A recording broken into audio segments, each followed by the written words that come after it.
God proclaim His truth till every soul has heard the power of the gospel in God's unchanging word.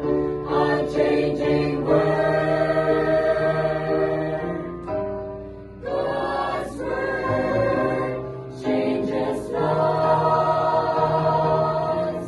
Its power cannot be denied. The lost find salvation. The foolish become wise. God's word changes lives. God's word changes.